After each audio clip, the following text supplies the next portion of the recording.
taxes again. And I have only one thing to say to the tax increasers. Go ahead, make my day. If we lose freedom here, there's no place to escape to. This is the last stand on earth. Those who would trade our freedom for security have embarked on this downward course. Whether we believe in our capacity for self-government or whether we abandon the American Revolution and confess that a little intellectual elite in a far distant capital can plan our lives for us better than we can plan them ourselves.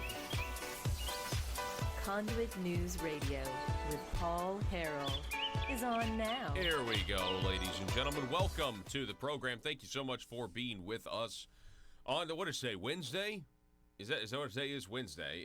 Telephone number 870-275-9799. Good morning to everybody out there. Let's see, we're broadcasting on stations across Arkansas as well as our YouTube channel, Conduit News. Please go and like it and subscribe to it, or well, subscribe and click the little bell to receive notifications.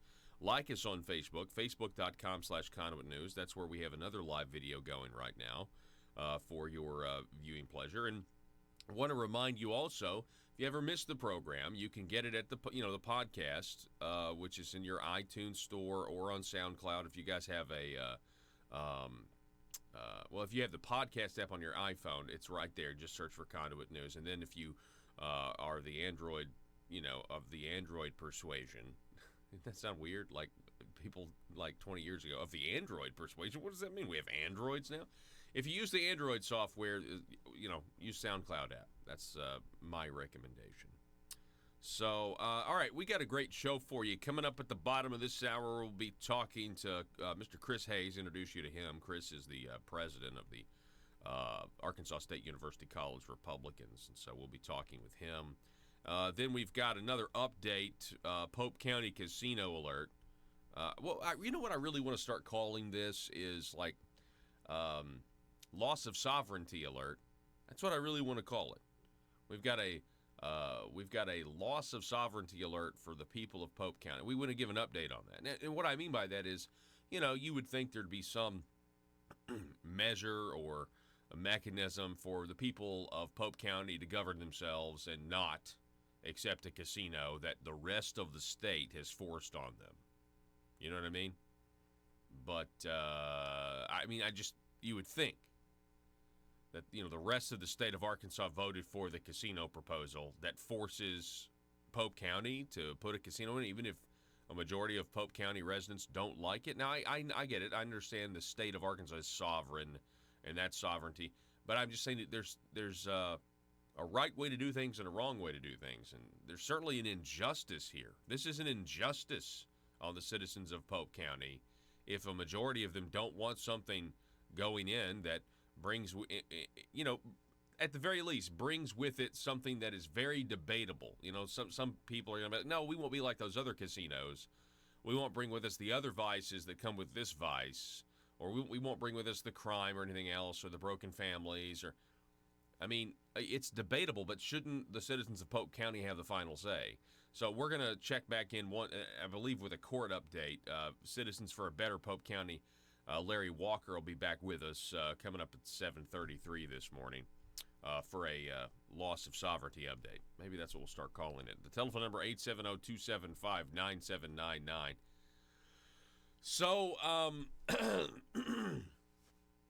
this article, there's an article that's posted on the Arkansas Democratic Party website. Joe, you're not going to believe this. The Arkansas Democrat Party has now been cued in to the awkwardness that's going on in the Arkansas Republican Party. Well, it's not really that awkward because the outlier, and this is what's interesting, the outlier in this whole situation between Arkansas's congressional delegation, the Republican Party of Arkansas, and Governor Asa Hutchinson is Governor Asa Hutchinson. He's the outlier here because he's the one who has said that the impeachment inquiry is somehow valid. He's the one that said it was, quote, unwise for the president to talk to a foreign leader in Ukraine. Keep in mind, this is all over a phone call. It's a phone call. I mean, what was that meme that we saw the other day, Joe, where, the left is totally ignoring, like, Hillary Clinton and Barack Obama, look at what they did to the nation of Libya, and look at the vacuum that it created. Look at the human smuggling that resulted after we, overthrew Muammar Gaddafi. Hillary Clinton, we came, he saw, we died. Look at what happened then in Benghazi in 2012.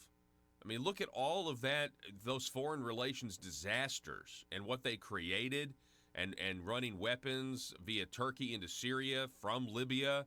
All of this stuff happening, and the left's upset about a phone call. Not like Hillary Clinton and Barack Obama did actual kinetic military action in Libya, overthrew a government, continuing this decades-long policy of destabilizing the Middle East, and yet the left is melting down over a phone call. Not one phone call, but now 2 phone calls, because they talked to Australia as well. Not 2 phone calls, but now a trip with John Durham, the U.S. attorney investigating the deep state. John Durham went with Bill Barr to Italy to talk to their counterparts, their respective counterparts.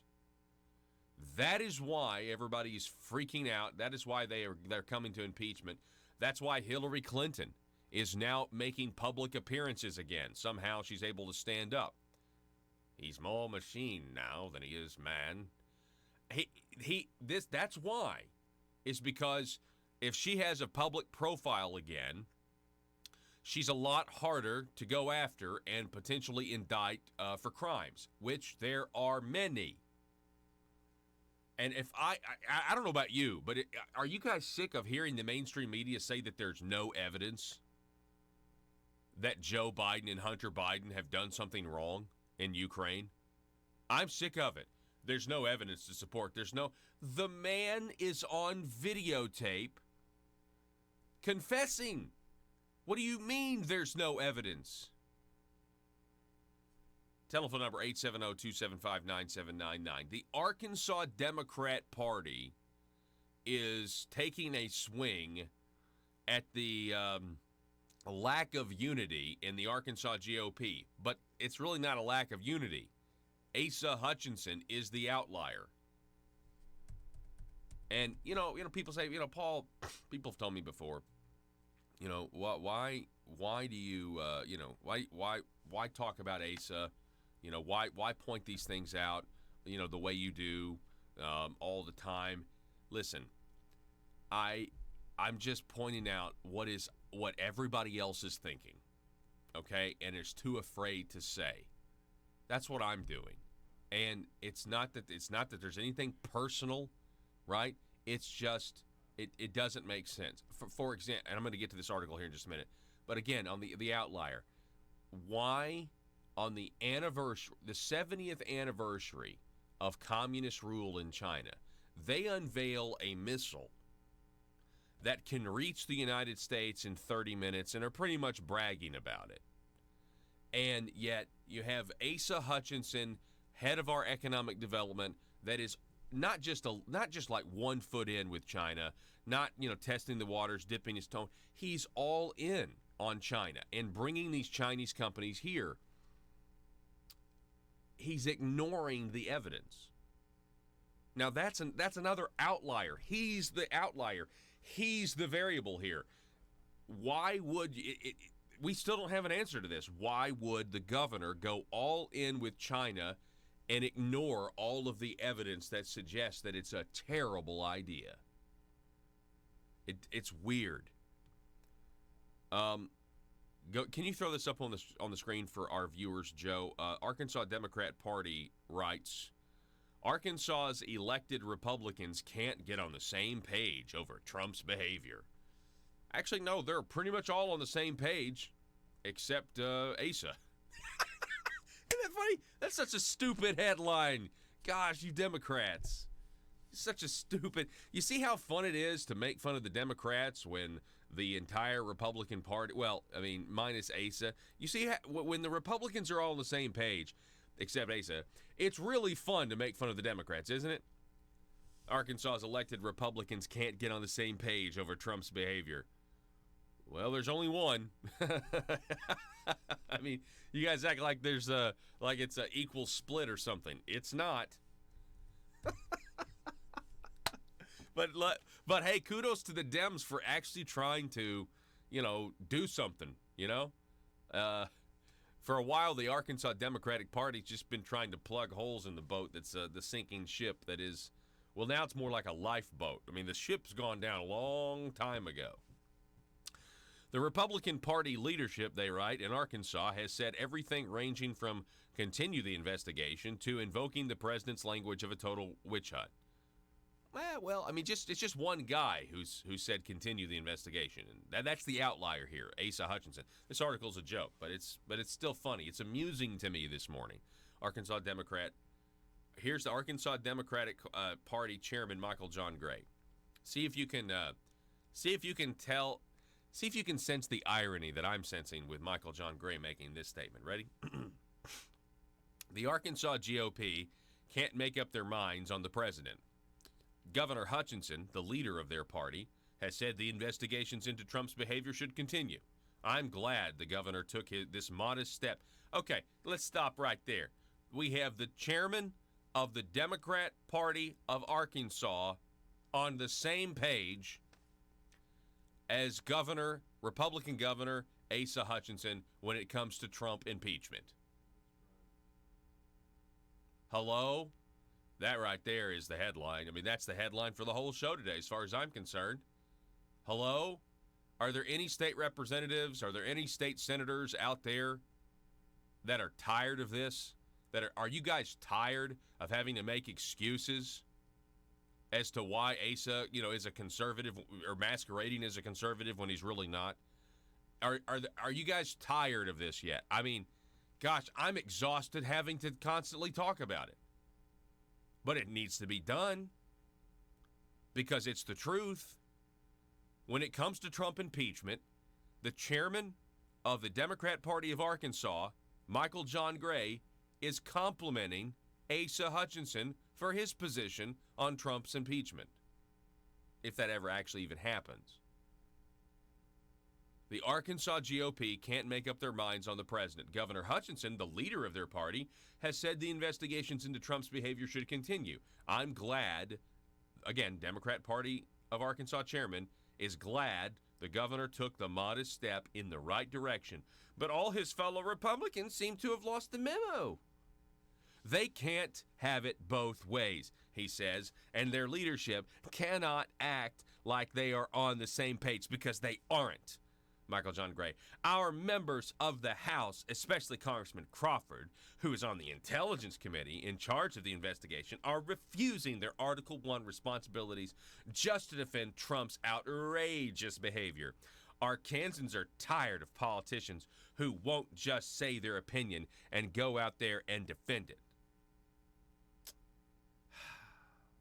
Anybody know how ironic this is? Because, see, Michael John Gray, many people are wondering why Michael John Gray, the Democrat, is even still the chairman of the Democrat Party of Arkansas, because there are severe financial irregularities that have been exposed by one of his own over at the Blue Hog Report. Okay? You have Matt Campbell over at the Blue Hog Report. Anybody see the irony here? Because it's Matt Campbell, who is one of their own, that has exposed that their own party is not in lockstep on who should be their leader and mission and everything else. Boy, I find that very ironic, don't you? Oh, man. Again, this is you can't make this up, folks. You cannot make this up. Democrat Party of Arkansas Chairman Michael John Gray, again, complimenting Asa Hutchinson for his stance on whether Trump should be impeached or not. This is fantastic stuff. Can you scroll down here? All right, here's more of the article from the Arkansas Democrats.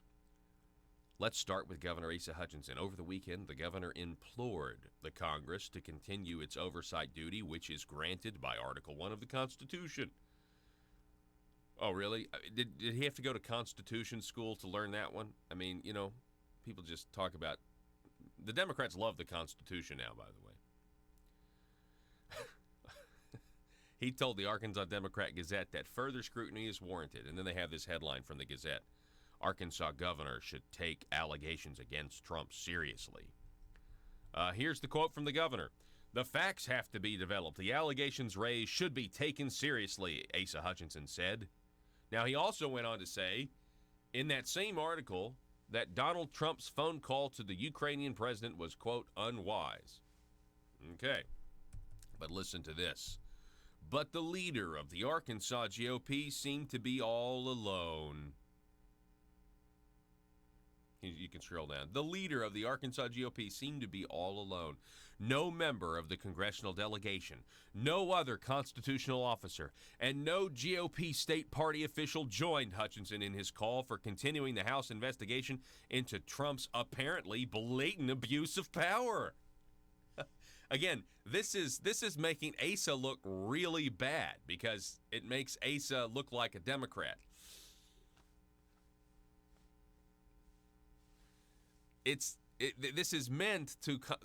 I don't understand how this. The Democrats. It's kind of a weird, like, backhanded comp. I don't know what they're trying to accomplish here, honestly. I mean, they're trying to criticize Republicans, like Congressman Crawford, like Bruce Westerman, like French Hill, like Steve Womack, Senator Tom Cotton, Senator John Bozeman. They're trying to criticize them by pointing out that Asa is the lone Republican. Asa's the lone Republican that's saying, there may be something here and we need to continue this. And, it wasn't wise for the president to make that phone call. What do you mean it wasn't wise? The man is asking, if you actually read the transcript, Governor, he's asking about 2016 and is essentially telling the world the Democrat Party never turned their server over to the FBI. That's weird. They used this company called CrowdStrike, and Ukraine knows something about it. Man, oh man, this is real interesting. No member, again, the Democrats, no member of the congressional delegation, no other constitutional officer, no GOP state party official joined Hutchinson in his call for continuing the House investigation into Trump's apparently blatant abuse of power. Congressman Rick Crawford called the investigation a charade. Congressman Steve Womack dismissed it as hysteria. GOP Chairman Doyle Webb said the investigation remains unwarranted. Thank you. I want to say to Doyle Webb, thank you. Thank you to the RPA, to Doyle Webb, because you're exactly right. The investigation is unwarranted. Senator Cotton, unsurprisingly, went the furthest in defense of the president. He claimed that that Trump and his administration have displayed unprecedented transparency. Thank you, Senator Cotton, for stating what we all know as well, and for standing with the president when you have the deep state and the Democrats who are trying to remove a president and deny the people their voice. All because the real reason is the president is resetting diplomatic relations with countries that used to be loyal to the globalists and the deep state and their shadow government, whatever you want to call it. But the fact of the matter is the Democrats and the deep state are mad that the new president of Ukraine is listening to Trump. They're mad that the president of Australia is listening to Trump. They're mad that the leadership in Italy is listening to Trump. They're mad that we have a good relationship with Saudi Arabia and that this bin Salman guy is listening to Trump. That's what they're upset about here. And they're also mad that he's challenging China. All of these politicians in the United States, maybe in Arkansas, who've been on the take with China, they're mad that the president is saying no more. They're mad that we're, for national security reasons, focusing on American-made steel because we don't want to trust the Chinese to make our steel, where we make our missiles and our tanks. Pretty soon, we're probably going to start looking into the fact that a lot of our over-the-counter medicines are manufactured in China. That doesn't need to happen anymore either, quite frankly. You know, I mean, remember when the Chinese they had they had poisoned dog food or cat food? Remember that? Anyway, we're going to keep going with this, but the Arkansas Democrat Party, if you're just joining us, they're calling out Republicans and complimenting Asa for being for an impeachment inquiry. Did you ever... Again, please, just somebody speak out. You know, somebody... do not be afraid anymore. To our local politicians who are Republicans, you don't have to be afraid anymore. This is a no-brainer. And, don't be afraid to support the president, and don't be afraid to criticize the governor when he does something that is just simply, when he's stating things that are just simply not accurate. He's getting his talking points, or getting his information, rather, maybe from MSNBC. We'll be back in just a moment.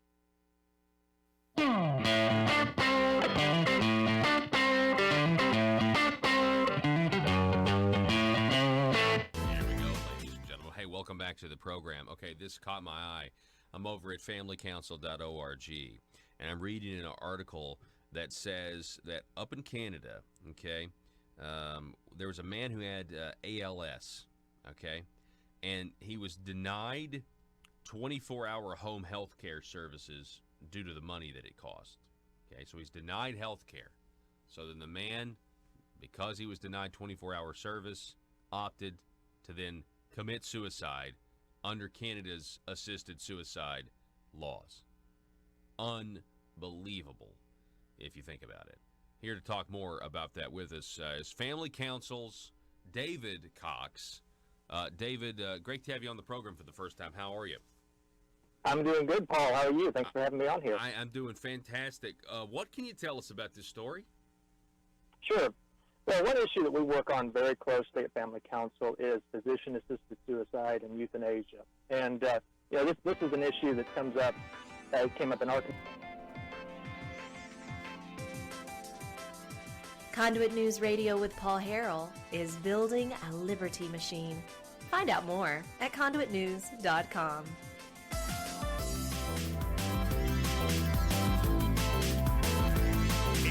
It's absolutely incredible. If you are just joining us, first of all, good morning. But I cannot get over this. The Arkansas Democrats are criticizing all Republicans except for Asa Hutchinson this morning. They put out a press release. I got it yesterday.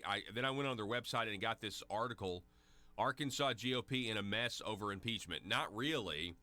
They are pointing out that Asa Hutchinson, our governor, says that the phone call was unwise between President Zelensky and Trump, and that the impeachment inquiry should be fleshed out. And so he's a governor saying we should do this impeachment inquiry and potentially remove the president of the United States. That's what Asa is saying, and the Democrat Party is pouncing on this. They're pouncing on it because they're saying, ha, ha, ha, ha, you elected Republicans are not on the same page. Well, John Bozeman, Tom Cotton, Rick Crawford, Steve Womack, French Hill, Bruce Westerman, Doyle Webb of the RPA, all 7 of those guys are on the same page. The only guy who's not on the page is Asa. Come on, guys. Let's stay unified here, and let's continue to support President Trump, even if Asa Hutchinson doesn't. What do you say? Because I think this reaction that we're seeing in our country and across the world is because the president is actually draining the swamp. We just had no idea how deep it was. Back in just a moment.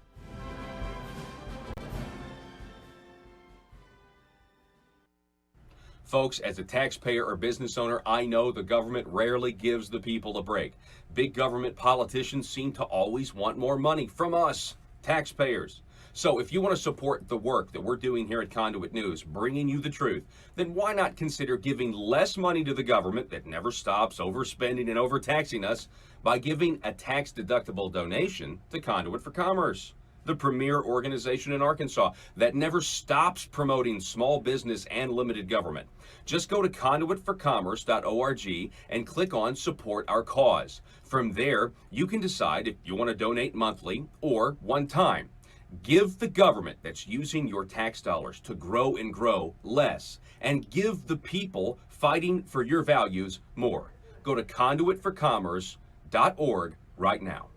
Saw a few months ago, it's come up across the U.S., but it especially rears its head in Canada. Right now, physician-assisted suicide kills about as many Canadians as car accidents do, if you look at the stats. And so with this particular case, there was a gentleman named Sean Taggart. He was about 40 years old. He had Lou Gehrig's disease, diagnosed about 6 years ago, and really inspired a lot of people because he chose to persevere and fight against this illness, even though it's a lethal illness, for the sake of his son, really. And so he's worked very hard for the last 6 years, or had worked very hard for 6 years, to hang on and hold on to as much life as he could. And back a few months ago, suffered a cardiac arrest and needed to be placed on a ventilator. And, of course, if you're on a ventilator, you need 24-hour health care, really, because of the nature of that kind of health care. And the Canadian government would only give him about 20 hours of health care. They didn't want to spend an extra $250 a day for a full 24 hours of in-home health care for this gentleman. And so in the end, he exhausted all of his options trying to get the Canadian government to pay for his health care under their socialized medicine system. And when they didn't do that, he decided to use lethal injection, which is something that they offer in Canada, if you will, under physician-assisted suicide. And that's sent a lot of shock waves through Canada and here in the U.S., where people are just floored that somebody would end up having to commit suicide because they can't afford health care. Yeah, and what I'm thinking here is, the government healthcare system up there, at least from a monetary standpoint, they're happy with the results, right? I mean, that's what's so dangerous and evil about this. Yeah, absolutely. And it would be easy to say, well, this is just an example of why we don't need socialized medicine. Obamacare, Medicaid expansions that we're seeing offered by some of the more progressive candidates and politicians. We would say, well, of course, that's what happens when you have socialized health care, is the government doesn't want to pay for your treatment because it can be so expensive. But, we're seeing...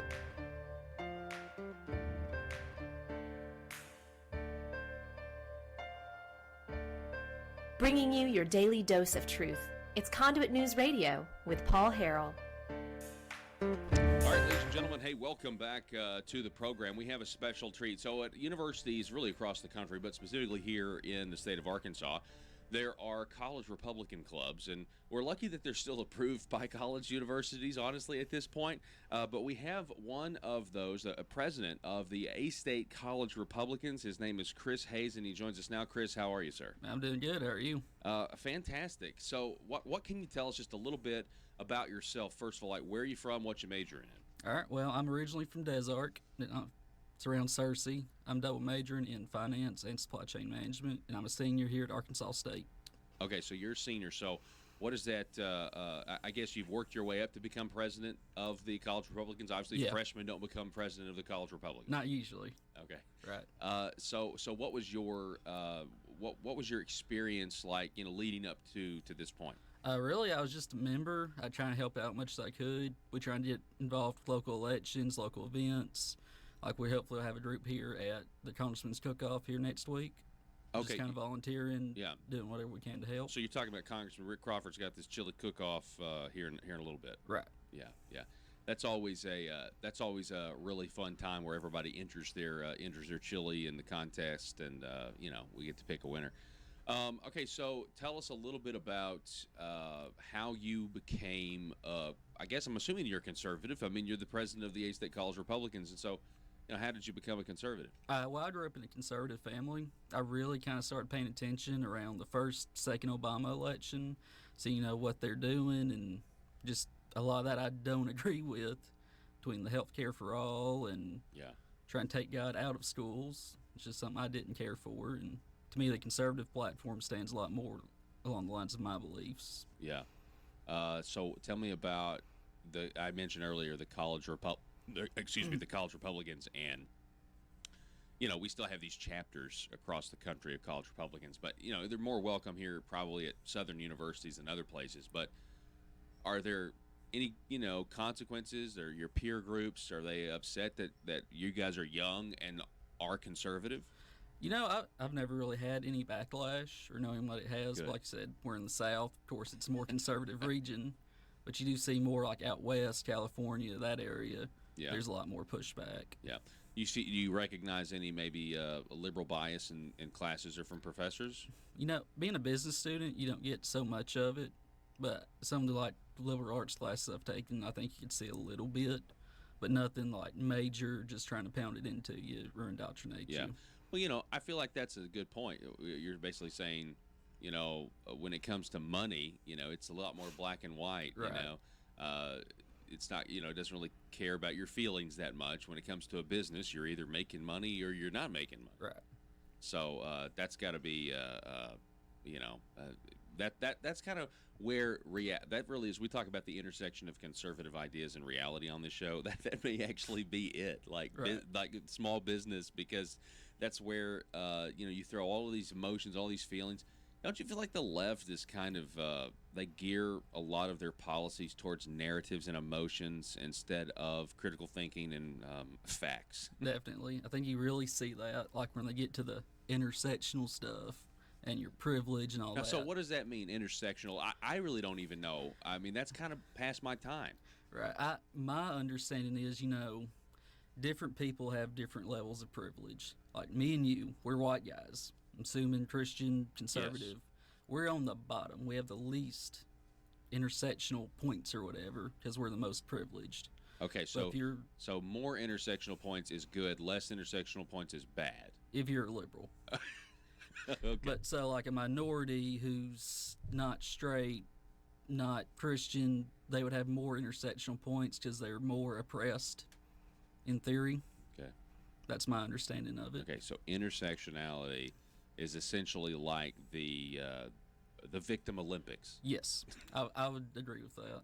Okay, so like down at there's a high school, Arkansas School for Math and Science and the Arts. Are you familiar with this? Down in Hot I've heard Spring? of it. I had a couple Okay. friends went there. Yeah, so they got into a lot of trouble here recently because they were doing this privilege walk.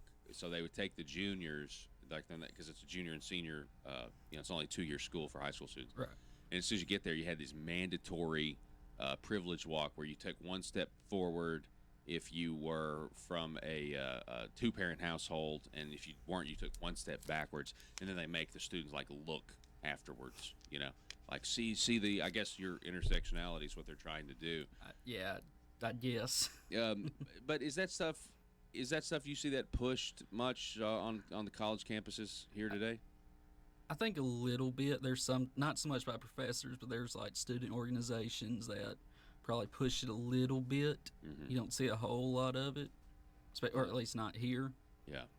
Well, I mean, that's the thing is a lot of times if it's at these other universities across the state, if it's not here, it's kind of on its way. That kind of tends to be what happens. Folks, if you're just joining us, we're talking with Chris Hayes.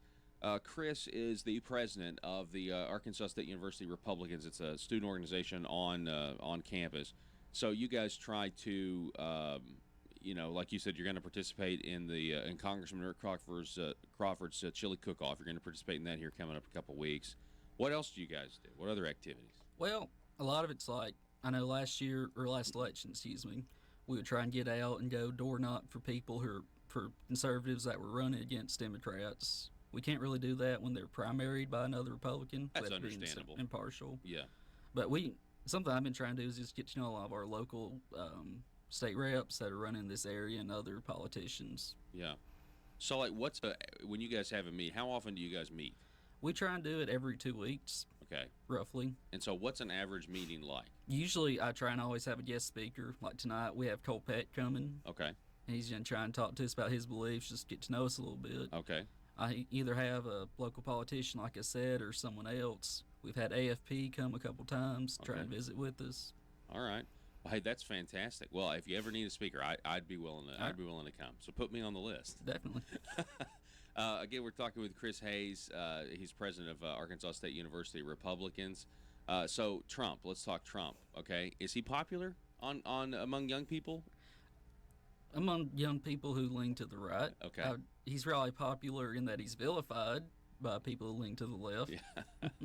It depends on what you mean by the word, popular. Right. So 2020, how important is this as far as you're concerned? As a young person, I mean, there's a ton of stuff being talked about. If the Democrats were to actually get what they want, you would have this Medicare for all. You would have more of this intersectionality. You would have more this idea of denying the biology of men versus women and that sort of thing. There's a lot of really strange things.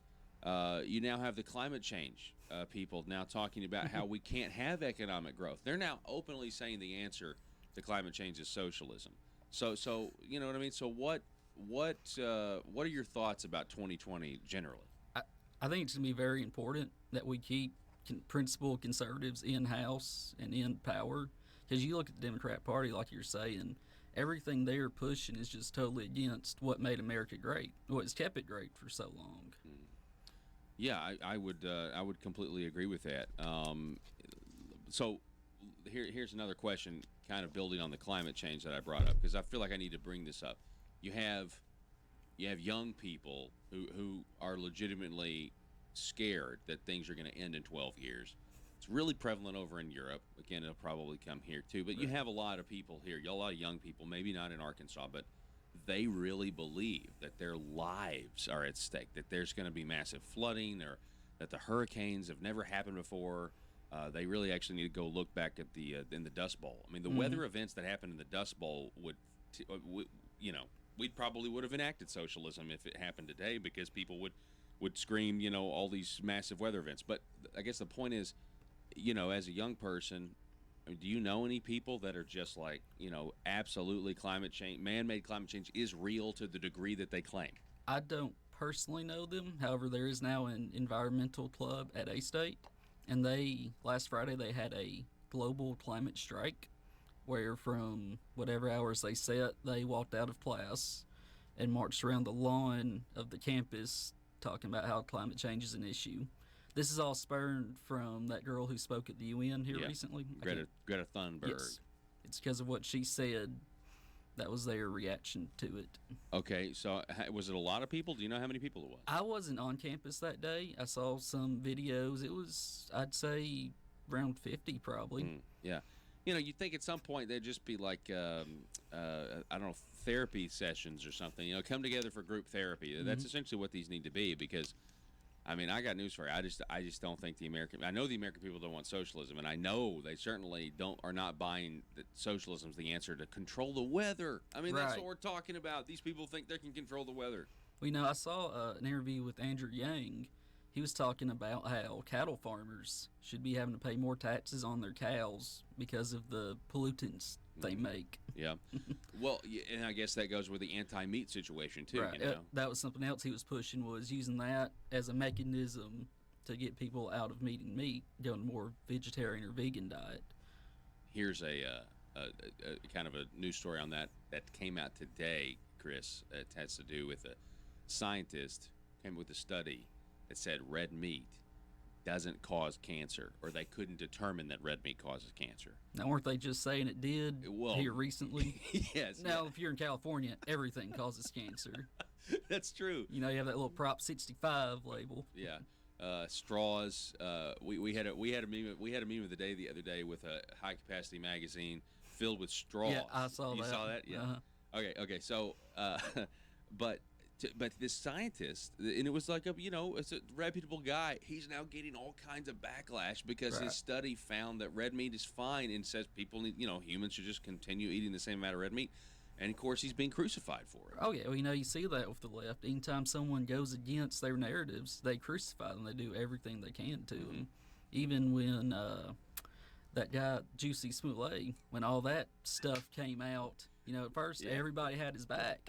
Then when they saw it was just blatant crap, everybody turned against him. Yeah. For a while, anyway. Yeah. But Juicy Smollett, yes, absolutely. But to your point about how I do want to say one more thing. To your point about how they'll crucify you, they really will if you don't totally agree with everything. So let's say there's like this diehard leftist. Let's say she's a female, and let's say she believes in this income inequality or the fix for it. Socialism, Medicare for all.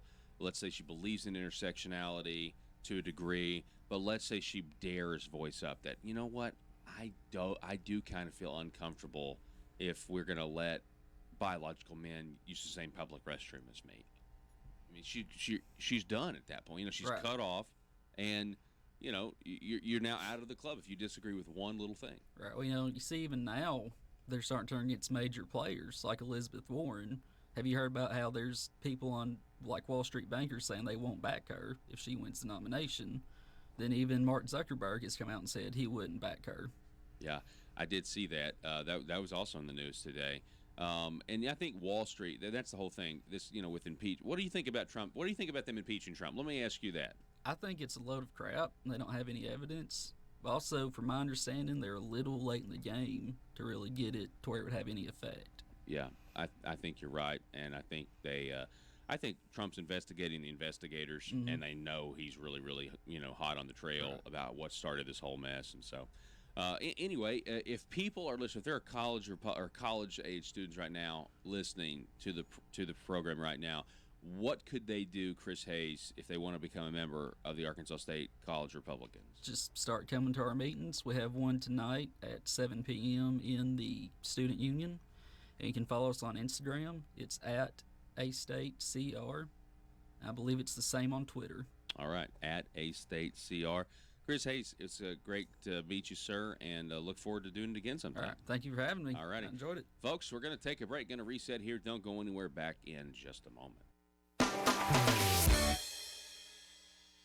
Folks, as a taxpayer or business owner, I know the government rarely gives the people a break. Big government politicians seem to always want more money from us, taxpayers. So if you want to support the work that we're doing here at Conduit News, bringing you the truth, then why not consider giving less money to the government that never stops overspending and overtaxing us by giving a tax-deductible donation to Conduit for Commerce, the premier organization in Arkansas that never stops promoting small business and limited government. Just go to conduitforcommerce.org and click on Support Our Cause. From there, you can decide if you want to donate monthly or one time. Give the government that's using your tax dollars to grow and grow less, and give the people fighting for your values more. Go to conduitforcommerce.org right now. Right here in the U.S., with states that have legalized physician-assisted suicide. Right now, if you look at the stats, about 3 to 5% of the people in Oregon who opt for physician-assisted suicide do so for financial reasons. We've seen stories out of California and Washington where insurance companies or Medicaid programs have said, we won't pay for chemotherapy, we won't pay for certain life-saving surgeries, but we will pay for assisted suicide drugs under the state's assisted suicide program. And so this is a problem whether you're in a socialized country, a socialist country, or if you're in a capitalist country. It's really just something that's the nature of physician-assisted suicide. It's a problem that goes with it. So, I mean, fundamentally, it's essentially reflecting the fact that we do not value life the way we used to in society. Would you agree with that? I would. And what you end up with are these situations where accountants and actuaries sit down and they try to calculate the dollar value of somebody's life. And they say, well, here's a 40-year-old man with ALS. He's not going to get any better. Determined to drain the swamp in Little Rock, it's Conduit News Radio with Paul Harrell. I want to thank Chris Hayes again. Chris Hayes from the A-State College Republicans for coming on the show yesterday. Well, we recorded it yesterday, for coming on the show today, I guess. I want to thank him. It was great to get to know him. I met him at the Craighead County Republican Committee last week and got his information, and hopefully, we'll have him on again sometime. Really just fun, laid-back conversation, talking about the events of the day. It's always good to do. Folks, the telephone number 870-275-9799 if you would like to contribute to the program. This is the headline right now across Breitbart.com, which is, it's really weird when you look at the difference between Breitbart and Drudge. And the fact that the late Andrew Breitbart, the late great Andrew Breitbart, used to run the Drudge Report for Matt Drudge. How times have changed when you look at the way Drudge is covering the news today and actually giving a foothold to some massive, massive fake news. But Charlie Sparing, this article reporting on President Donald Trump accused the Democrats on Tuesday of conducting a coup to remove him from office. This is his Twitter. Quote, as I learn more and more each day, I am coming to the conclusion that what is taking place is not an impeachment. It's a coup intended to take away the power of the people, their vote, their freedoms, their Second Amendment, religion, military, border wall, and their God-given rights as a citizen of the United States of America. We are at war. These people are sick. They're sick, and nobody's called it out like I do. I don't understand. People are afraid to call it out. They are afraid to say that the press is crooked. We have a crooked press. We have a dishonest media. That's President Trump. And, of course, now, hang on, was this a tweet? No, this wasn't a tweet. It was during, I guess, okay. We are at war were the private remarks. He did tweet that first part, okay? And then the stuff that was the private remarks were later leaked by the New York Times, which I think is a hilarious caveat. Also, I think it's important to recognize, hang on a second, I've got something playing on my screen. Devin Nunes. Now, by the way, you go to conduitnews.com and you can, and I reference people this all the time, but if you go to conduitnews.com or you go to our YouTube channel, I want you to search for the interview that I did with Congressman Devin Nunes, okay, who is now the ranking member. At the time, he was the chairman of the House Intel Committee, but now he's the ranking member on the House Committee on Intelligence. And we were talking about the FISA declassification. When was that going to happen? And we thought back in 2018, this time, I think it was about a year ago, that we were going to get a declass any day. It's been a year later. Now, the president has delegated the authority to declassify to Attorney General William Barr. There's been, what is essentially a special prosecutor. I mean, he's just a U.S. attorney, but John Durham looking into this. So go to Conduit News and check out that interview, because I think it is still relevant today about investigating the investigators, because this whole thing was a phony witch hunt, and it was an insurance policy. I mean, you have that in the text messages. But Devin Nunes is back in the news today saying, quote, this is not a real impeachment. This is like a faux impeachment. What they're doing is, by keeping this at the House Intelligence Committee, the Intelligence Committee is not a place to run impeachment hearings. So what they're trying to do is they're hiding from the American people. They don't want the normal process. They're not actually they're not actually doing the normal impeachment process. This impeachment inquiry is supposed to take place, after, from what I understand, after they actually have a vote, which they're not doing, okay? So just something to think about there. Now, in Arkansas news, we're continuing to tell you about the dangers that China poses. And I referenced this earlier, but if you go over to AmericanMilitaryNews.com, you will see this headline: China unveils nuclear missile that can possibly strike the U.S. in 30 minutes with 10 warheads during its military parade. Go to the next one, Joe, is what we want. Yeah, this one right here. From AmericanMilitaryNews.com, China showcased its latest nuclear weapon, the Dongfeng 41, otherwise known as DF-41. Yesterday was the 70th anniversary of Communist China and their rise to oppress their people, and eventually invest billions of dollars in the state of Arkansas, for which our Republican governor welcomes with open arms, in spite of mounting evidence that this is a terrible, terrible, horrible No good, very bad idea. The Dongfeng 41 is designed to reach speeds of 7,672 miles per hour, which would allow the missile to reach parts of the United States within 30 minutes. The new missiles were displayed on 16 separate launchers, bringing up the rear. You know what? I got news for you. You know what? If we're just going to be blind as Arkansans to the evidence, why not just let them put a missile base in Arkadelphia, right? Then it'll take them less than 30 minutes to nuke us if they want, right? Let's let Arkadelphia, everyone talks about the biotechnology. Let's go ahead and just let China, let's give them some incentives. They promise jobs will come here eventually. Let's just go ahead and let them put missiles in Arkadelphia, the Chinese government. Why don't we, right? I mean, they're just investors like everybody else, right? It's not a big deal. They're actually companies, Let's go ahead and let them put a missile base there. Why not, How many jobs would that create? I mean, what's it worth? The evidence is mounting that this is a terrible idea, and so the question is, why is Governor Asa Hutchinson all in? He's not a little bit in, he is all in with these deals, even though you have the FBI and the CIA admitting they've got investigations in all 50 states into the Chinese. You have the trade war that's clearly a giant deal. A lot of people didn't realize how bad and lopsided it was. You finally have a president that's trying to do something about it, at least trying to address it. Okay, trying to save middle-class jobs, trying to save manufacturing jobs, trying to save blue-collar workers. Something the Democrats gave up on blue-collar because it just wasn't as profitable for them. And I do think the unions are eventually going to come around as well, because Trump has stolen the left's girlfriend on this issue and, quite frankly, the issue of diplomacy by trying to stay out of wars in Syria, stay out of wars in Iran, and actually try to negotiate peace with North Korea.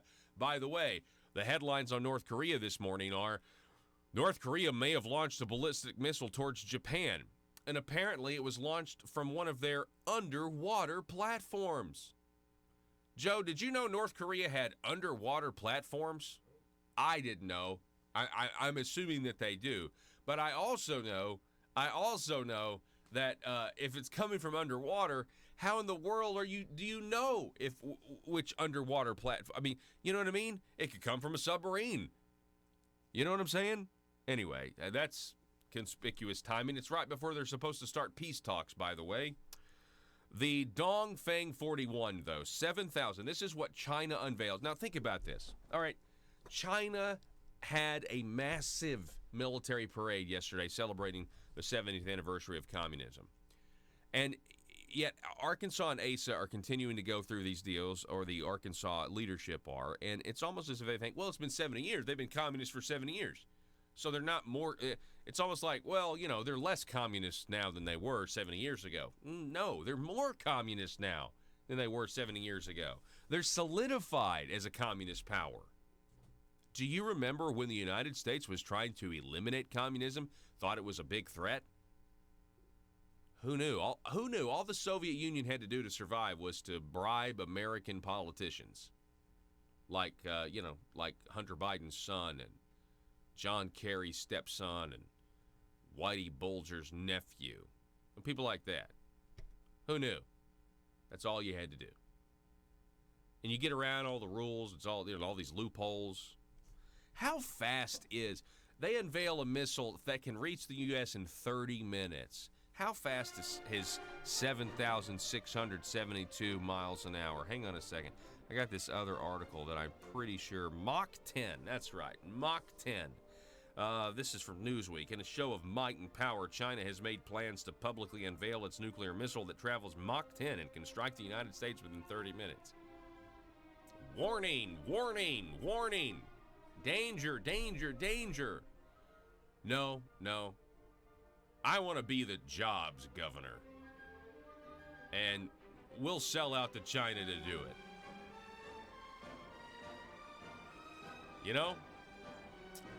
At some point, I'm glad Congressman Rick Crawford's speaking out. Or is there anybody else? Is there anybody else that wants to stop the madness when it comes to these particular types of economic development projects with the Communist Party of China. Broadcasting from the Baker Implement Studios. Baker Implement, serving you with 11 convenient locations. This is News Talk 101.3 FM and 12:30 AM KBTM Jonesboro.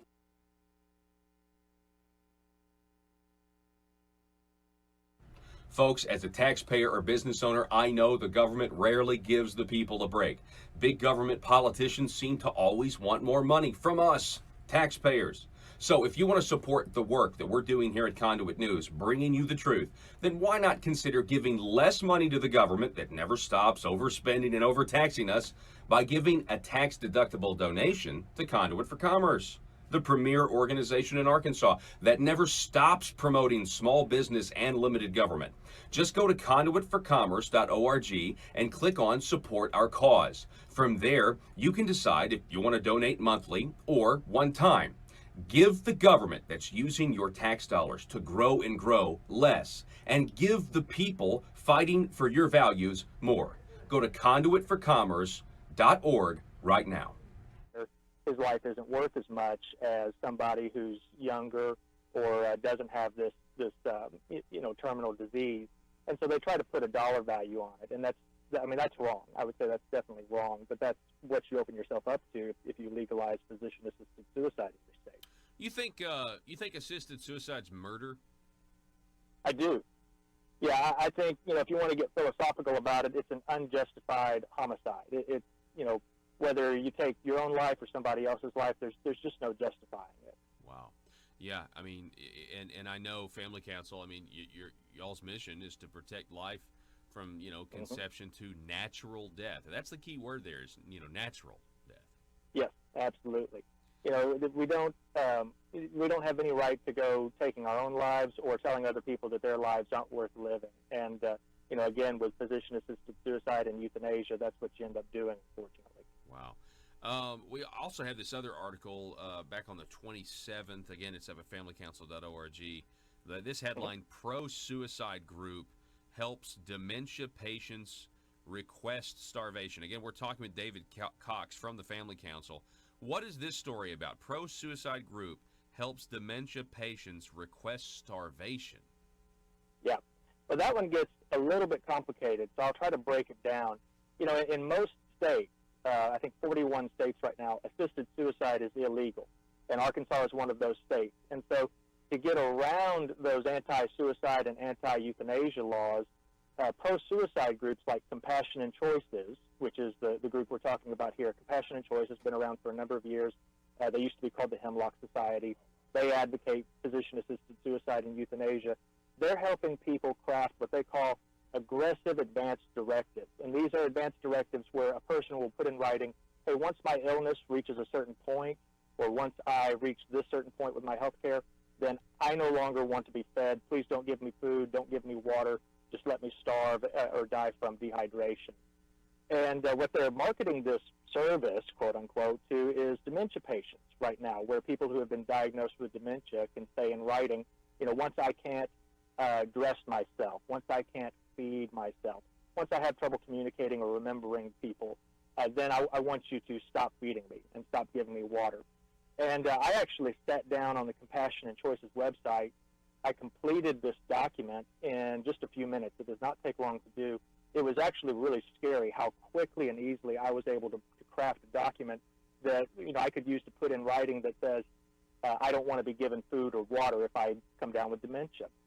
But, Paul, where this is really a problem is the area for abuse, where family members who don't want to take care of a dementia patient could, in the privacy of their own home, craft one of these documents saying, please don't give my loved one food or water, and they could have their loved one who has dementia sign off on this document, and the dementia patient can't look out for their own interests oftentimes, and so there's just all kinds of problems because there's no oversight on these advanced directives, quote unquote. There are all kinds of areas where they could be abused and used to starve people to death and really euthanize people by starvation is what we're talking about. The idea that starvation is the answer because you have a patient that has problems buttoning or unbuttoning their shirt. Is that an actual reason that's listed on this document? That is, yeah, trouble getting dressed. And actually, the document goes farther than that. You could add your own reason to it if you wanted to. So it could be, you could make up anything that you wanted. Trouble reading, trouble, watching TV, trouble, tying my shoes. There's really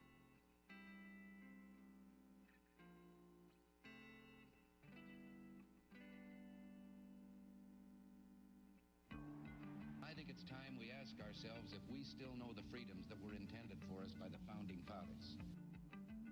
They seem to be in full-scale retreat from spending cuts and are talking about raising people's taxes again.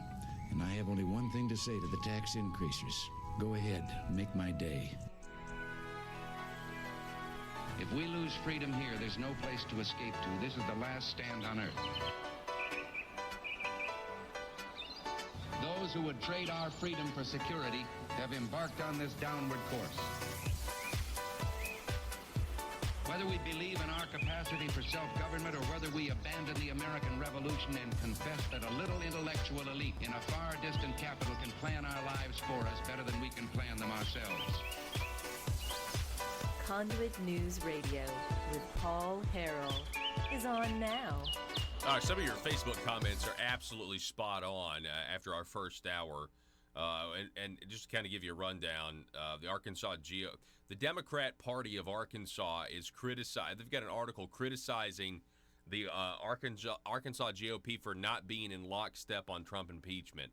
The only problem is they are in lockstep on Trump impeachment, except for Asa, meaning the Democrats are criticizing Rick Crawford and Tom Cotton and Doyle Webb from the RPA for not getting behind the impeachment efforts, but are holding up Asa and complimenting Asa Hutchinson, saying, but Asa says that the impeachment, shouldn't the Republicans get on the same page? Well, they are all on the same page. The outlier is our own governor. And it's so funny to me that the Democrats have done this. And if Republicans will just take a look at it, we are going to have to start to say something. We are going to have to start to stand up, congenially, respectfully, or, I don't know, behind, but there are people already doing this behind, whispering murmurs. People are so uncomfortable about this, that this is what's going on. This is the type of leadership that we have going on when it comes to this, when it comes to Trump and everything else. But we also talked about the fact that yesterday was the 70th anniversary of the Communist Chinese rule, and we talked about how they unveiled their Dongfeng 41 missile that can reach the United States within 30 minutes. And now we've got people kind of connecting the dots here. Arkansas is the funding arm of the Chinese army. People are starting to say, hang on, wait a second. The Chinese government are going to come here, invest, make money with these factories, send the profits back home to fund these missiles that they're building that can obviously, put them with, some sort of parity with the United States military and our might. That parade yesterday was impressive. All the evidence is there. It's mounting that Arkansas shouldn't be doing business with China, and yet Asa isn't one toe in, isn't a foot in. He is all in China. And he is ignoring this massive mountain of evidence that's saying, no, stop. This is bad for America. This is bad for Arkansas. The Chinese can't be trusted. The Chinese aren't coming to Arkansas to help us. Ignoring the CIA investigations, ignoring the FBI investigations into all 50 states, according to Christopher Wray, the director of the FBI. What is going on within the upper echelons of the governor's leadership and the Arkansas Economic Development Commission? So, we got that. Then we have this. The Arkansas Democrat Gazette today runs an article by Frank E. Lockwood highlighting that a judge has now been asked to order Hunter Biden, Joe Biden's son, to take a DNA test to resolve paternity. There's an Arkansas woman from Independence County who claims that she had sexual relations with Hunter Biden, Joe Biden's son, where they conceived a child, and she wants Hunter Biden to acknowledge the child. This is going to be interesting because a lot of people are wondering, if Hunter Biden has ever set foot in the state of Arkansas. The woman, can you go to this Heavy article? Now, this is kind of old. Let's see, how old is this Heavy article? Do I have a date on this? I don't think I have a date on this, but go ahead and, Joe, go ahead and throw this up. This is from Heavy.com. Her name is London Roberts, Lunden. Heavy has a pretty good write-up on this. 5 fast facts you need to know. Now, remember, the left is the believe all women crowd, by the way, as well. So it'd be very hypocritical for them to dismiss this just because it's a Democrat's son or a Democrat. London Roberts is an Arkansas woman suing Hunter Biden, the son of former Vice President Joe Biden. By the way, I hear Hunter Biden has a drug problem, alleging that he is the father of her baby. Roberts, 28, filed a petition for paternity and child support against Biden on May 28th. Well, the guy's got a lot of money from Ukraine. The guy, $50,000 a month. You got to know, London Roberts of Arkansas, she's got to be like, man, Joe Biden is making $50,000 a month from Ukraine, and I'm not seeing any of that money. Man, Joe Biden got $1 billion from China. I haven't seen a dime of that money, and I've got his baby. Roberts, 28, filed a petition for paternity and child support. So, but who is this London Roberts, right? She said the baby was born in August of 2016, or 2018 rather, 2018. So the baby is, over a year old now. The petition claims Roberts and Biden were in a relationship. The baby was born August 8, 2018. As a result of the relationship, Biden's relationship history has been increasingly public. He was listed as a customer of Ashley Madison, the pro-adultery website that was hacked in 2015. He separated from his wife, who accused him of spending money on drugs and prostitutes in 2017, and later dated Haley Biden, the widow of Hunter's late brother Beau Biden. He married a South African woman named Melissa Cohen, who is 17 years younger than him, just last month. Here's what we know. Number one, London Roberts' attorney says they're trying to work with Hunter Biden to settle the issue. Hunter Biden has not yet been served with papers. Let's see, it keeps going. The petition does mention, I'm trying to get to who London is here. It says here that London Roberts doesn't want a media spectacle and really values her privacy. London declined to comment on her ties to Biden. Roberts also asked out-of-pocket health expenses to be evenly divided and also asked for fees, costs, and all other just and proper relief. This is a parenting and child support issue between her and Mr. Biden, her attorney says. But here is, so if you don't know this, London Roberts, she's an Arkansas native. She played basketball at Arkansas State University. She was living in Washington, D.C. 2 years ago. She's originally from Batesville. She graduated to Southside Batesville High School. She was an all-conference and all-state basketball player and an all-state softball player. As of 2010, she held the Arkansas State record for the single-season free throw percentage, sinking 96.4% of her free throws during the 2007-2008 season. She was a McDonald's All-American nominee, played for Arkansas Mavericks AAU team. After graduating from high school, she went to Western Illinois. She stayed there. She eventually transferred to Arkansas State. And she graduated from Arkansas State in 2014 with a degree in interdisciplinary studies. Little else is known about her. Her social media profile she took down is, basically non-existent. And Roberts was living in Washington, D.C. 2 years ago, studying crime scene investigation in graduate school and working with the FBI, according to a family member. It's not clear what school she was attending to get her master's degree. So this is who she is. And again, now a judge has been asked, the new developments here, is that a judge has been asked to order Biden's son, Hunter Biden, to take a DNA test to resolve this paternity problem.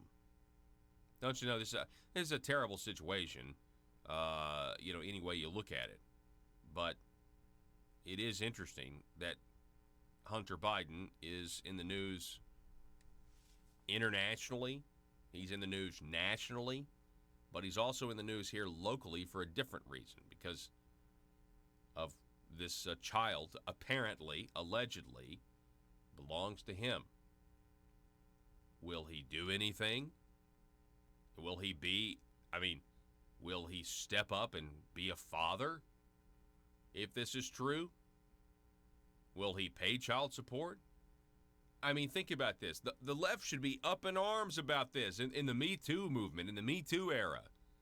You've got this elitist, the son of a vice president, who's being charioted around the world in Air Force Two, landing in China, then sinking $1 billion deal, being propped up in Ukraine on an energy company when he has no experience on an internet company, making over $600,000 a year, no telling how many more millions he made. I mean, it's interesting to note that Biden's own, listen to this, he has a history of not taking care of the women in his life. Back to this other article from Heavy, Biden's relationship problems and other issues have drawn headlines in recent years. No wonder this Arkansas woman has to take him to court. Biden has a drug problem. He was discharged from the U.S. Naval Reserve in 2014. In 2015, Biden was listed among the customers of Ashley Madison. Listen to this. He and his wife separated in 2015 and were formally divorced in 2017. His wife accused Hunter of spending extravagantly on his own interest, including drugs, alcohol, prostitutes, strip clubs, and gifts for women with whom he had sexual relations, while leaving the family with no funds to pay legitimate bills, according to the Associated Press. Wow. What a scumbag this guy is. Let me know what you think about this. We're going to take a break. We're going to reset. And folks, I want to tell you, I'm going to go back to this article because I'm telling you, it's the headline of the day. The Arkansas Democrat Party is criticizing the Arkansas GOP for not following Asa Hutchinson's lead and backing the Trump impeachment inquiry. I kid you not. They are complimenting Asa while criticizing Rick Crawford and Tom Cotton and the rest of the delegation. And Doyle Webb of the RPA, who is on the right side of this, saying that the Trump investigation is unwarranted, not based in fact. We're going to take a break. Back in just a moment. No limit to what you could put on this document when it comes to requesting the reason that you could list for requesting starvation or dehydration. How do doctors feel about this? Well, the overwhelming majority of doctors, if you talk to them, would say it's wrong to deny somebody food or water just because they can't get dressed. I mean, that's, they can't dress themselves. That's obvious. Doctors, most doctors are reluctant to ever say, you should deny somebody food or water.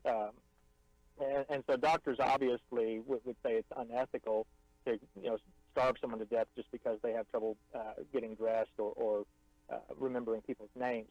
And so to help people circumvent that, Compassion and Choices created a tool, a list of questions that patients and caregivers can use to screen doctors, to help them find doctors who will go along with these ridiculous advance directives where we're putting in writing that people ought to be starved to death. And so it's a way, basically, Compassion and Choices helps people find, I would say, pro-suicide. Money, power, prestige, essence,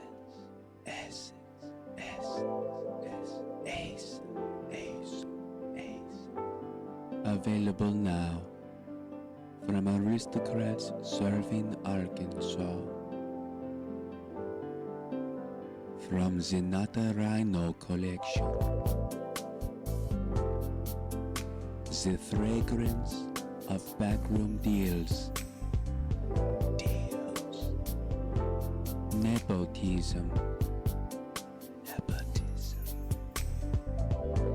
the aroma of higher taxes, subliminal deception, deep state, Ace. Made right here in Arkansas by a taxpayer-funded Chinese factory. Communist.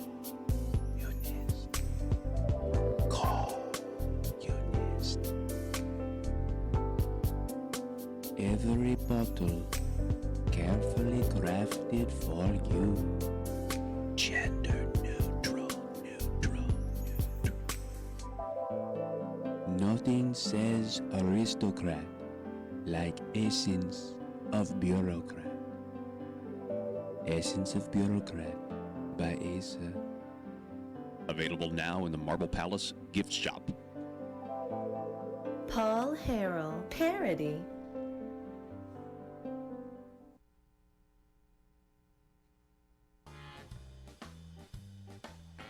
Exposing the truth and everything the Marble Palace establishment keep trying to cover up. It's Conduit News Radio with And Paul Harrell. If you missed the first hour, if you missed that first hour, we're going to do a little retreading here, so try to keep up. But by the way, Woods on Facebook writing, Hunter Biden has ties with Arkansas and China. Say it ain't so. You know what? I hadn't thought about that, but that's true. That is certainly an indirect link here, because you do have an Arkansas woman, former basketball player for Arkansas State from Independence County, spending time in Washington, D.C., studying to be a crime scene investigator, according to reports. And that's where he and she, Hunter Biden and this woman, London, met up and apparently, allegedly conceived a child. And now there's this paternity suit on. It's interesting. Interesting observation, Woods. The Arkansas Democrat Party. Look at this. Look at this. Joe, go back to this headline. I want everybody to see this. Arkansas GOP in a mess over impeachment. Arkansas's elected Republicans can't get on the same page over Trump's behavior. This is from the Arkansas Democrats. The Republican Party leadership in Arkansas has said everything ranging from continue the investigation to invoking the president's language of a total witch hunt. This is from embattled Democrat Party of Arkansas Chairman Michael John Gray. Quote, the Arkansas GOP can't make up their minds on the president. Governor Hutchinson, the leader of their party, has said the investigations into Trump's behavior should continue. I'm glad that the governor took this modest step in the right direction. So we have the Democrat Party praising the Republican governor for his position on Trump's impeachment inquiry. And then they write an article about how the Republicans are not in lockstep. No, yeah, they are. They are in lockstep. John Bozeman's on the same page as Tom Cotton, who's on the same page as Rick Crawford, who's on the same page as French Hill, who's on the same page as Bruce Westerman, who's on the same page as Steen Womack, who's on the same page as Doyle Webb. The only person that's not on the page is our governor, Asa Hutchinson. I mean, the Democrats here are trying to spin this. I mean, I'm so glad they wrote this article. I cannot tell you how happy I am that the Democrats are trying to gain political points off by pointing out, really, there's a deviation. That's the real thing here, is that the Democrats have essentially gained a convert on this issue. The Arkansas Democrat Party have gained a convert in Asa Hutchinson agreeing with them on the validity of this impeachment inquiry, which really isn't even an impeachment inquiry at all. It's a farce, because they're not actually going to vote to do it. Not yet, anyway. Here is, again, Michael John Gray from the Democrat Party of Arkansas. They can't have it both ways, and their leadership cannot act like they are on the same page, because they aren't. They're all on the same page, except for one. Our members of the House, especially Congressman Crawford, who sits on the Intelligence Committee in charge of the investigation, are refusing their Article 1 responsibilities just to defend Trump's outrageous behavior. Okay, this is actually, the universe is making sense to me now. The Democrat Party of Arkansas is attacking Republican Congressman Rick Crawford. I'm pretty sure Rick Crawford's doing exactly what we want him to do then. What do you say?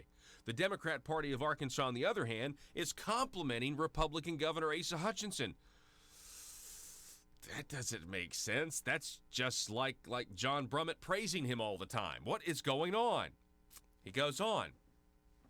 Michael John Gray. Arkansans are tired of politicians who won't just say their opinion and go out there and defend it.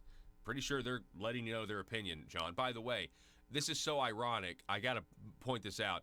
Michael John Gray talking about there not being unity in a party when Michael John Gray was outed for financial irregularities being the chairman of the Democrat Party of Arkansas by one of his own from the Blue Hog Report.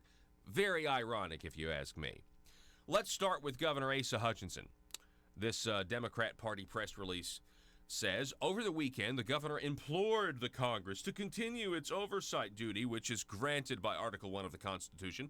He told the Arkansas Democrat-Gazette that further scrutiny is warranted. But the leader of the Arkansas GOP seemed to be all alone. No member of the congressional delegation, no other constitutional officer, and no GOP state party official joined Hutchinson in his call for continuing the House investigation into Trump's apparently blatant abuse of power. Congressman Rick Crawford called the investigation a charade, Steve Womack dismissed it as hysteria, and GOP Chairman Doyle Webb said this investigation remains unwarranted. Senator Cotton, unsurprisingly, went the furthest in defense of the president. He claimed that Trump and his administration have displayed, quote, unprecedented transparency. Guess it's just more of the same old from the Arkansas GOP. Oh, man. Well, is there anybody that is ready to just stop with this loyalty just because you have an R next to your name and you happen to be governor? I mean, this is a definite split. Again, the outlier here is Asa.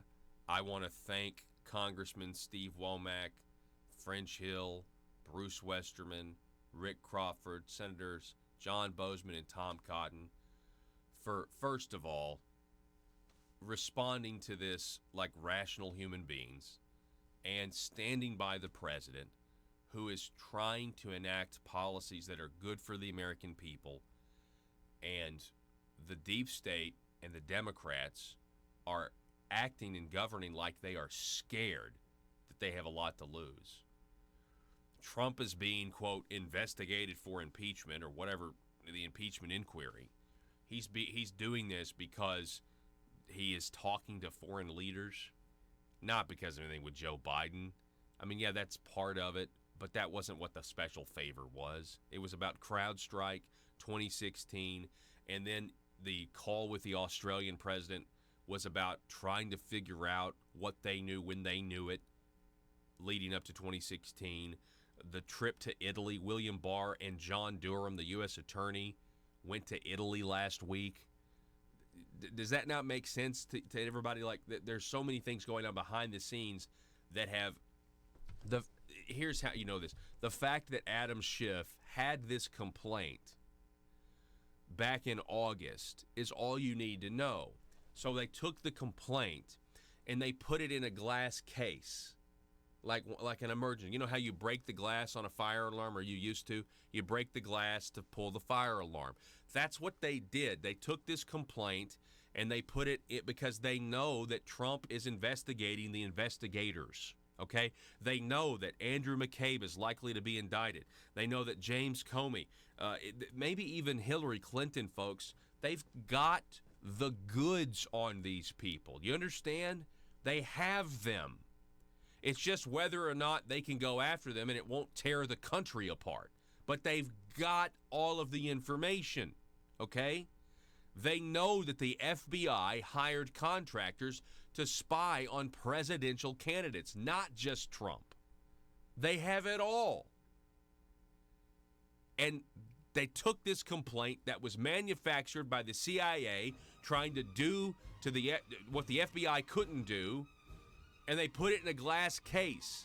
And then they start seeing, you know, the Trump administration reaching out to global leaders, and Australia is listening to Trump. Italy listening to Trump. Ukraine listening to Trump, where they used to listen to the Democrats. They used to be cutting sweetheart deals for Hunter Biden. They're not doing that anymore.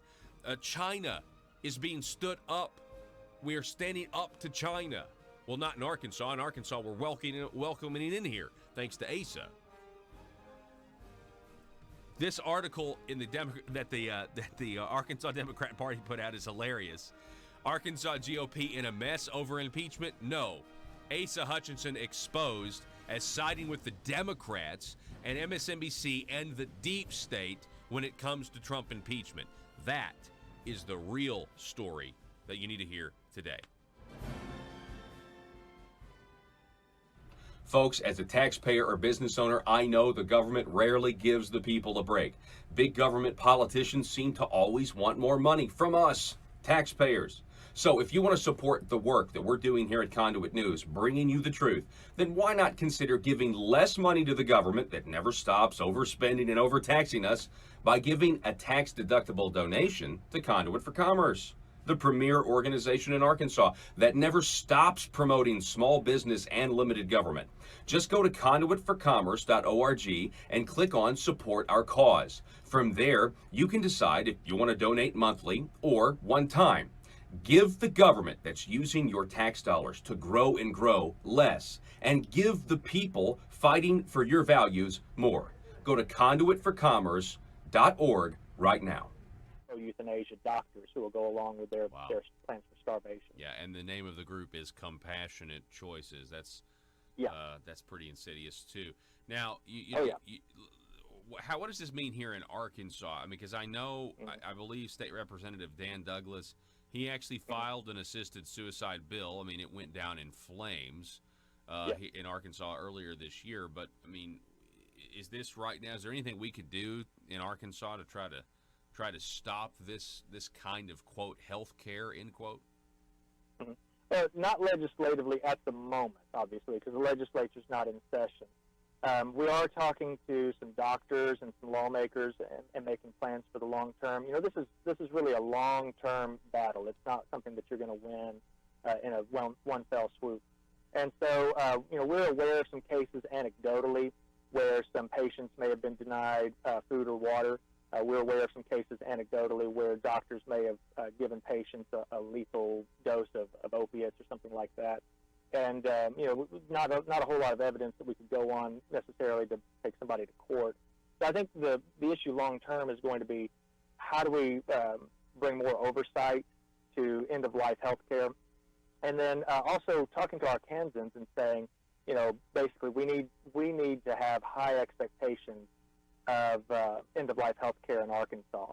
And I think that's going to mean just Arkansans expecting a lot of their doctors, their hospices, palliative care experts, asking a lot of questions, and really thinking about these issues. A lot of people don't give much thought to end-of-life issues like, terminal health care, assisted suicide, euthanasia, just because it's not on the radar. And, I think having conversations about it and educating people is going to be key.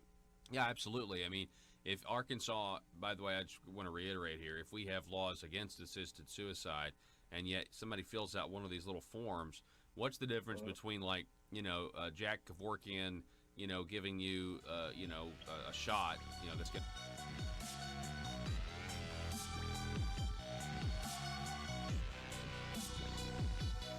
Need your daily news fix? Don't forget to tune in to Conduit News Radio with Paul Harrell. Welcome back, folks. Thanks so much for being with us as always. A little bird told me that in order, I don't know, is it the law in Pope County? In order for you to have a meeting, it's got to be in secret now? That's a joke. I got jokes. Hey, we've got Larry Walker back with us. He's from Citizens for a Better Pope County. Larry, how are you this morning? Man, I'm doing all right, Paul, and I'll apologize up front. I've been under the weather a little bit, so if my voice is a little scratchy, I apologize. I understand. It's going around these days, this time of year. It's going to probably get worse before it gets better in terms of, around here they're burning fields, and so that makes it really difficult.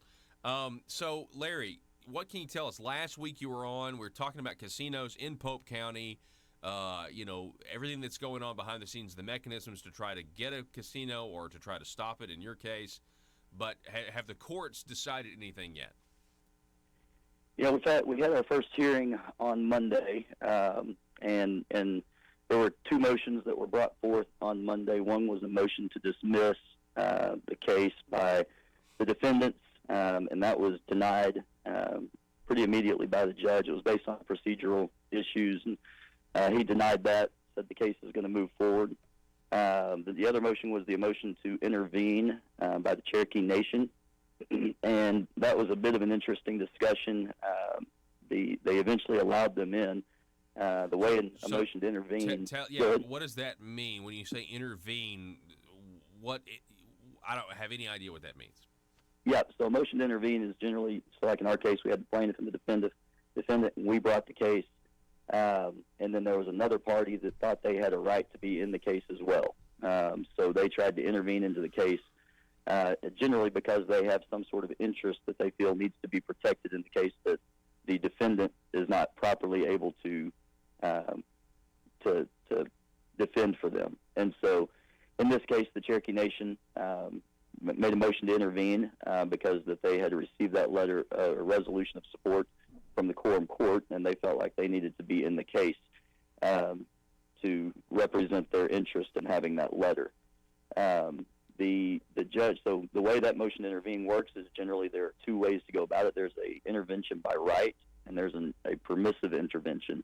The intervention by right, essentially the judge denied because he said it came down to essentially if the meetings hadn't happened, if all the stuff, all this stuff hadn't gone on, that's what this whole thing is about. And so you may not have even had that letter. And so, but what it came down to is they said, well, they then went on to say, we have a $38 million contract with the county. The judge rebutted with that to say, but isn't that just an expectancy? I mean, that only goes into effect if you actually receive the license. So we really don't even have a right according to that, because that contract isn't operative until after the license is issued. So everything we're talking about is pre-license.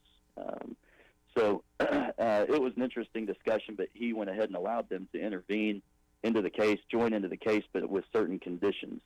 And he hasn't issued the order of conditions yet of what that will be. But essentially it came down to, because there's allegations in the case that involve them, secret meetings with the justices that they were alleged to have been in, the Cherokee Nation. He said because allegations have been brought forth against them in the case, they have a right to, or not right, they're permissively allowed to be in the case. Interesting. Yeah, so it was a real interesting hearing on that point. Well, it seems like the judge is aware of the secret meetings and the controversy surrounding these secret meetings. I think he read through the pleadings that were brought forth in the case. He was made aware in those, and of course at this point all they are allegations, and he views it that way. But I think his concern, it seemed to be, if evidence is brought forth to prove those meetings out, then we may have a different ballgame here. So refresh everyone, Citizens for a Better Pope County. The lawsuit, you guys are bringing the lawsuit against the government, right? It's against the county. Is it against the city? Or what, just kind of lay that out. No, it's just it's against the county and the county judge and the quorum court members for the resolution that they issued to the Cherokee Nation, because we had the local ordinance in place that said before a resolution can be given or a letter of support given by a county judge, that it has to first be referred out to the voters for a vote, and that vote never happened. And so essentially our claim is they broke the law by issuing the resolution before they ever sent that out to the voters. It was a county ordinance, and there was a vote to create the county ordinance, correct?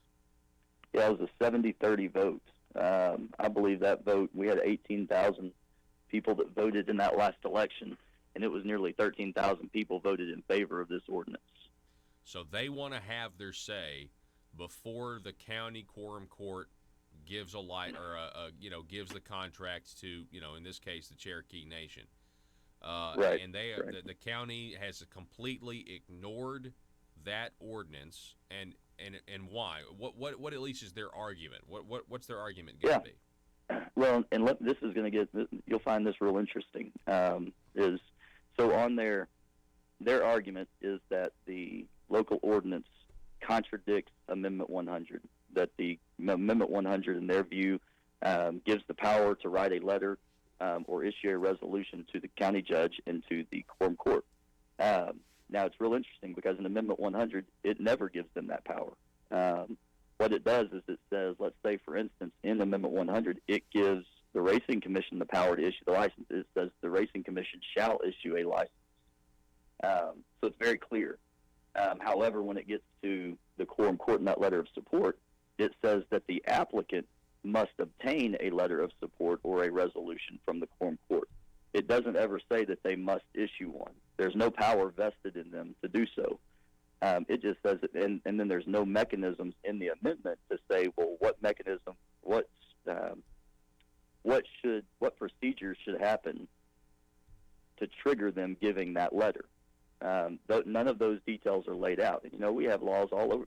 We have amendments that are made all the time that are vague, and then localities or legislatures come in and they put laws and structure around those things to provide more meat to them. And that's essentially what this ordinance does. Is it doesn't contradict Amendment 100, just where Amendment 100 didn't have any information or procedures for the localities. The local ordinance comes in and fills in some of those gaps. Yeah, I mean, from what I'm hearing from you, it just seems like it's kind of it's assumed that are left to the local governments to figure out how they want to, they want to get to that process, how they want to get that application to the commission. And so, I mean, I guess let's say that you guys come out victorious on this. Are there? I'm just curious politically. I mean, is there anybody out there in Pope County that disagrees with what some of these JPs have done? Are there people out there who are saying, "I'm going to run for county judge against County Judge Cross because I really don't think he's being a proper executive. He should know that we had to have a vote if we were going to go forward." Yeah, and there's a lot of people on both sides of the aisle that are mad about this thing. That are upset at what's happened, at how it's been handled by the county and what they've done. It's, even as late into the summer, on June the 11th, there was a quorum court meeting, a special called meeting regarding the local ordinance and how or what they might do to enact it. And the judge makes a statement in that meeting that he says that he says, some of us or some people may not like the ordinance. Some people may think it's unconstitutional. And he goes on to say, but all laws are laws until proven otherwise in court. And it was really ironic that he made that statement in June 11th, and then he comes back in 2 months later and completely ignores that law. Now, what they did in August the 13th, when they came to the quorum court meeting, they issued the resolution. This is where, to me, it gets really interesting. They went that day and they said, all right, they give these big speeches, and they basically say, we're going to ignore it, and we're going to ignore it on the ground that if we actually put an election forward, it's illegal exaction. Illegal exaction means that it is a charge that can be brought against the government for misappropriation of government funds. So they're using taxpayer dollars incorrectly.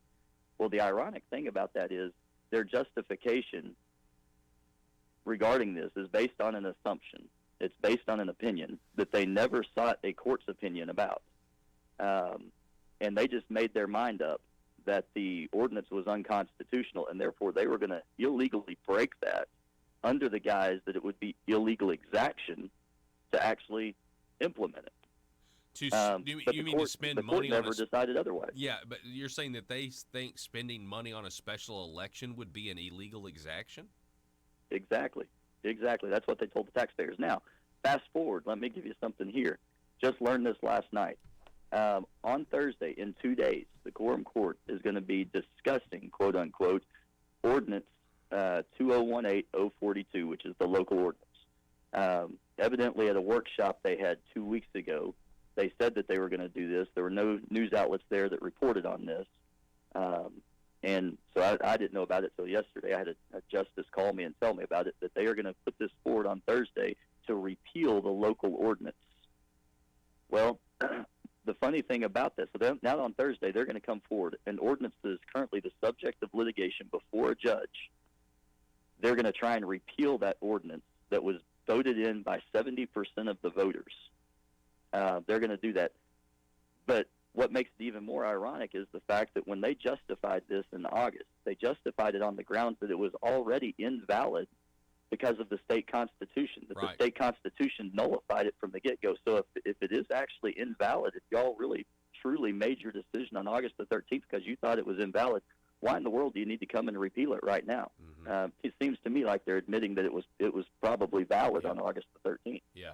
Now they know they've messed up. So does the quorum court have that authority to just, I mean, I'm assuming they do. They just take a vote and they repeal the ordinance, right? They from what I understand on an ordinance, they have to repeal an ordinance with an ordinance. So they would have to create an ordinance that night, and you can repeal it with a super majority vote. So it would have to be a 2/3 vote, which is 9 votes. And then they would also, because it's an ordinance, generally it has to go through 3 readings, which would be 3 months worth of meetings, and so they can suspend the rules though and do it that night of. But that also has to be done by a supermajority or 9 votes. Do they have 9 votes? How many are on the court? 13. Okay.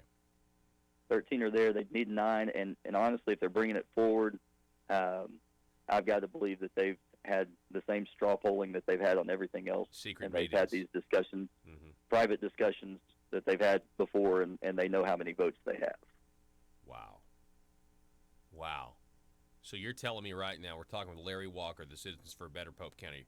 This meeting is going to take place in 2 days, or is it Thursday or Friday? Tomorrow. So you're telling me tomorrow night, Pope County may clear all obstacles. The Pope County Quorum Court may clear all obstacles that are left for them to getting a casino. What I would say is likely completely against the will of the people. Well, against the will of the people, and honestly, I don't think it has a legal leg to stand on, really, because if they do it, it doesn't change what they did a month ago. When they acted a month ago, it was the law, and they broke the law. Willfully and knowingly, they broke the law a month ago. But I guess in their mind, they think that this kind of, like you said, this clears out some obstacles that are in their way. But just the audacity to have the discussion about it and to consider it while it's pending before a judge in court on something that 70% of your voters voted for, I wouldn't have the guts to do something like that. Wow, that is huge news here that you're breaking, Larry. I mean, I'm kind of speechless. It's amazing what money can do to people's hearts. I mean, that's what I am thinking here. I mean, your local government was essentially, love casinos or hate them. I mean, they've got a lot of money. They're dangling a lot of potential money here for the county, and in a very short amount of time, people's minds in elected office have been swayed somehow. Yeah, it's a sad state, and I don't know what's happened behind closed doors. I don't know what's going on I have no idea. I think I said it on the very first show. I wouldn't ever accuse anybody of taking private money or doing things like that, but just the fact that an entity can come into town and dangle for your community $38 million out there, and that be enough to sway the officials' minds to overcome the will of the people and the vote of the people, without it ever playing out before a judge in court. It's a sad state of affairs where we're at right now. Wow, that's incredible.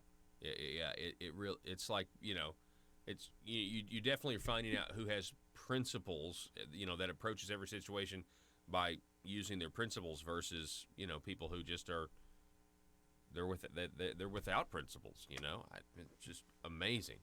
Well, Larry, I want you to keep us posted on this. I want you to feel free to continue to use this medium, to get the message out.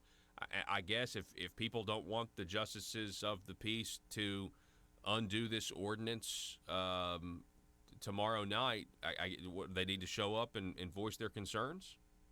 Absolutely, show up, send them emails ahead of time.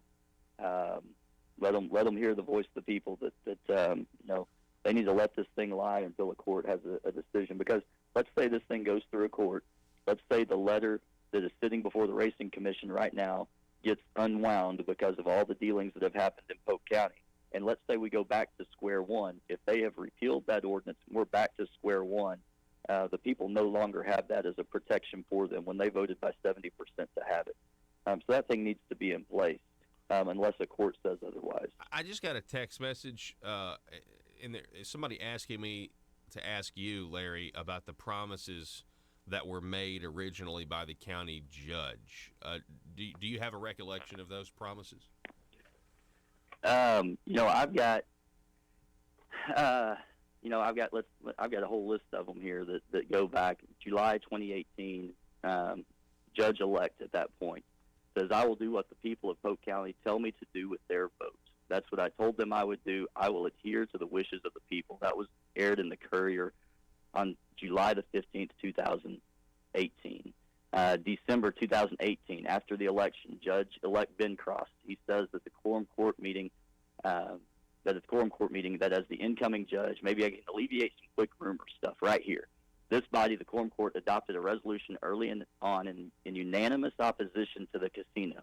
The people of Polk County voted 60-40 against the casino in the November election. As your incoming judge, that makes it a moot point in my book. So I, as your incoming judge, am not going to issue a letter of support to any gaming institution. That's as simple as I can put it.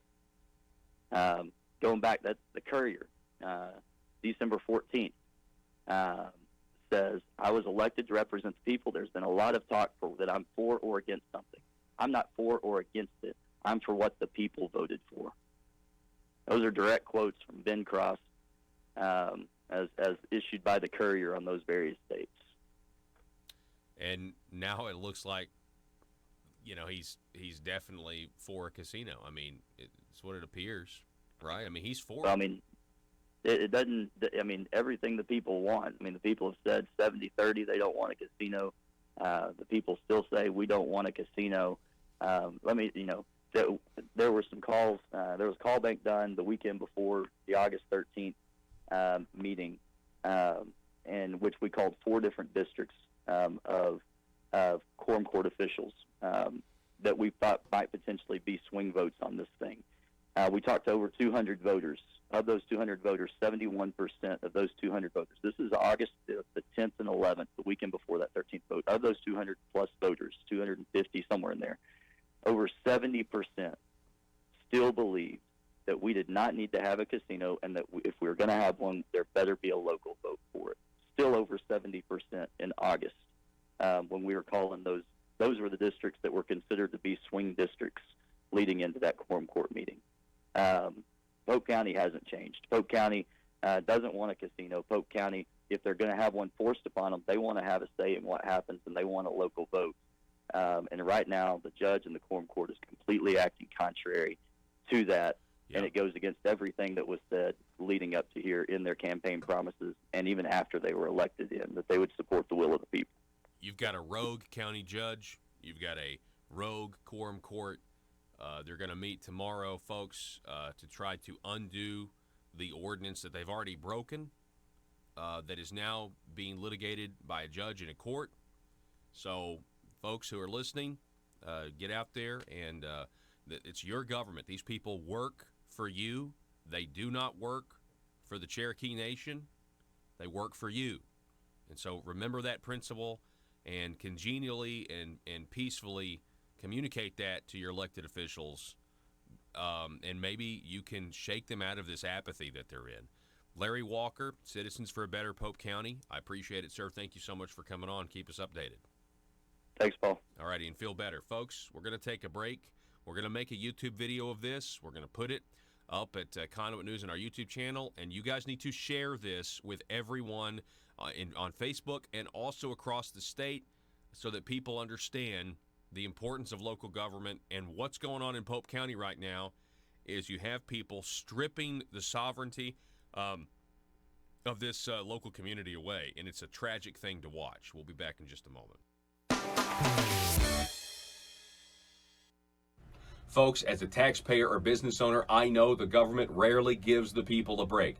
Big government politicians seem to always want more money from us, taxpayers.